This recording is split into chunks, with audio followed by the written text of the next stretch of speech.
ഇപ്പം പെട്ടെന്ന് 10 ലക്ഷം രൂപ ഉണ്ടാക്കാൻ നമ്മളെ കൊണ്ട് പറ്റും ചേച്ചി. അതുകൊണ്ടാണ് ഞാൻ പറഞ്ഞ കേസ് കൊടുക്കാൻ. പോലീസ് കൊണ്ടുപോയി ചോദിക്കുമ്പോൾ അച്ഛൻ എന്തായാലും സത്യം പറയും. ആ 10 ലക്ഷം രൂപ നമുക്ക് കിട്ടുകയും ചെയ്യും. ചേച്ചി അച്ഛനോട് ഒരു സെന്റിമെന്റ്സും കാണിക്കണ്ട. അയാളോട് എനിക്കൊരു സെന്റിമെന്റ്സും ഇല്ല. കാശ് പോയ കാര്യം ബാലമാമ അറിഞ്ഞ വലിയൊരു പ്രശ്നമാവും. അതാലോചിച്ചിട്ടാ നമുക്കൊരു കാര്യം ചെയ്യാം. അന്നമ്മ ചേച്ചി കണ്ട ഈ വീടിന്റെ പ്രമാണം കൊടുത്തിട്ട് കാശ് വാങ്ങിക്കാം. ഇനിയും കടം കൂട്ടണോ ചേച്ചി? ഇപ്പൊ തന്നെ ഇതൊക്കെ എങ്ങനെ തിരിച്ചടയ്ക്കും? എന്റെ കച്ചവടത്തിൽ നിന്ന് തന്നെ അടയ്ക്കണം. കല്യാണം കഴിഞ്ഞ അരവിന്ദേട്ടൻ കച്ചവടത്തിന് പോണ്ടെന്ന് പറഞ്ഞ ചേച്ചി എന്ത് ചെയ്യും? ഇപ്പൊ അതിനെക്കുറിച്ചൊന്നും ഞാൻ ആലോചിക്കുന്നില്ല മോളെ. ബാലമാമയ്ക്ക് കാശ് കൊടുക്കണം. ബാലമാമയ്ക്ക് കാശ് കൊടുത്താ കല്യാണ ചെലവിന് എന്ത് ചെയ്യും? അന്നമ്മ ചേച്ചിയോട് കുറച്ച് പൈസയും കൂടി കൂട്ടി ചോദിച്ചു നോക്കാം അല്ലേ? അല്ലാതെ എന്ത് ചെയ്യാനാ? ചേച്ചി ഇപ്പൊ കഴിക്കേ കഴിക്കേ.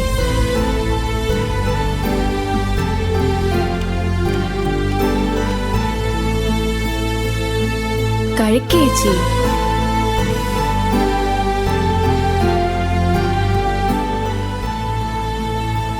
പൈസ വാങ്ങിച്ചോണ്ട് പോയപ്പോ ഇതൊന്നും അല്ലല്ലോ നീ എന്നോട് പറഞ്ഞത്. എനിക്ക് നിന്റെ ഒരു എക്സ്ക്യൂസ് കേൾക്കണ്ട. മനസ്സിലായോ? മനസ്സിലായാ നിനക്ക് കൊള്ളാം. പലിശ രാവിലെ ഇവിടെ കൊണ്ട് തന്നേക്കണം. ആ ഇല്ലെങ്കിൽ ഞാൻ അങ്ങോട്ട് വരും. അറിയാവല്ലോ അന്നമ്മയുടെ സ്വഭാവം. എങ്കിൽ നിനക്ക് കൊള്ളാം. ശരിയെന്നാ.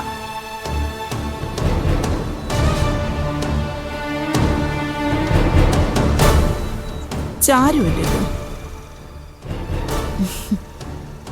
ആ ചാരു, എന്താ വിശേഷം? വാ ഇരിക്കേ. ചേച്ചി ഈ പ്രമാണം വെച്ചിട്ട് എനിക്ക് കുറച്ച് കാശും കൂടി വേണമായിരുന്നു. എന്താ ചാരു, കല്യാണം ആർഭാടമാക്കാനുള്ള പരിപാടിയാണോ? അല്ലേ ചേച്ചി, ചേച്ചി എന്ന കാശിന്ന് കുറച്ച് അനിയത്തിയുടെ പഠിത്തത്തിന് വേണ്ടി ഡെപ്പോസിറ്റ് ചെയ്തായിരുന്നു.